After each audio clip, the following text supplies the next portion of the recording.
warahmatullahi wabarakatuh. Di sini kami akan mempresentasikan hasil dari kelompok kami mengenai Kerajaan Kalingga. Sebelumnya, perkenalkan nama saya Paraswari dari absen 27. Nama saya Anissa Maharani dari absen 5. Nama saya Aditya Putra Pemungkas dari nomor absen 2. Nama saya Ali Akbar, masih Rena, absen 4. Jadi di sini ada masa kejayaan dan keruntuhan Kerajaan Kalingga. Masa kejayaan dan keruntuhan Kerajaan Kalingga, salah satu raja terkenal Kerajaan Kalingga adalah Ratu Sima yang berkuasa antara 674 sampai 695 Masehi. Inilah yang berhasil membawa kerajaan mencapai puncak kejayaan. Ratu Sima memerintah dengan sangat keras, tegas, tetapi juga adil, sehingga rakyatnya hidup dengan aman, tertib, dan teratur. Pada masa kejayaannya, Kerajaan Kalingga menjadi pusat agama Buddha di Jawa. Sepeninggal Ratu Sima, Kerajaan Kalingga ditaklukkan oleh Kerajaan Sriwijaya.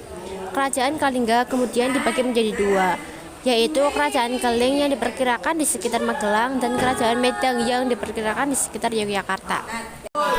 Kehidupan ekonomi Kerajaan Kalingga.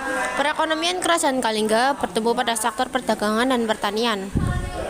Letaknya yang berada di pesisir utara Jawa menyebabkan sektor perdagangan maritim dapat berkembang pesat. Komoditas perdagangan Kalingga antara lain kulit penyu, emas, perak, cula badak, dan gading.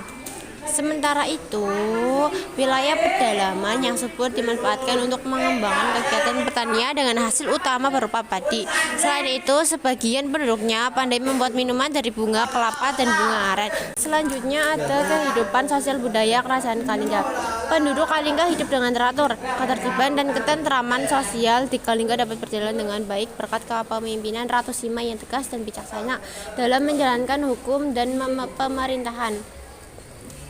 Dalam menegakkan hukum, Ratu Sima tidak membedakan antara rakyat dengan anggota kerabatnya sendiri.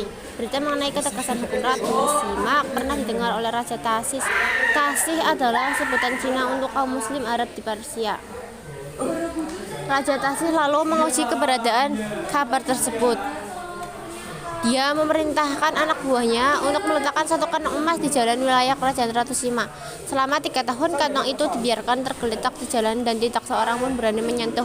Setiap orang melewati kantong emas itu berusaha menyingkir. Pada suatu hari, putra mahkota tidak sengaja menginjak kantong itu sehingga isinya berhamburan.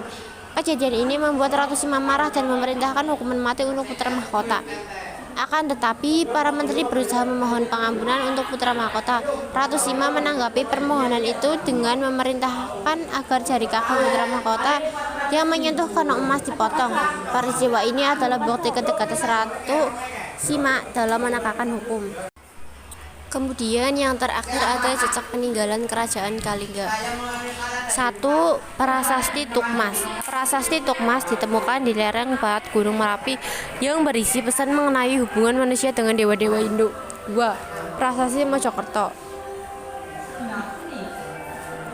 Prasasti Mojokerto ditemukan di Desa Mojokerto, Jawa Tengah dan bertuliskan silsilah keluarga Dapunta Syailendra sebagai tokoh pencetus Kerajaan Kalingga. 3. Candi Angin. Candi Angin terletak di Kecamatan Keling yang menurut sejarah pernah menjadi tempat penyembahan karena di bagian bangunan candi terdapat sebuah pusaran angin. Sudah.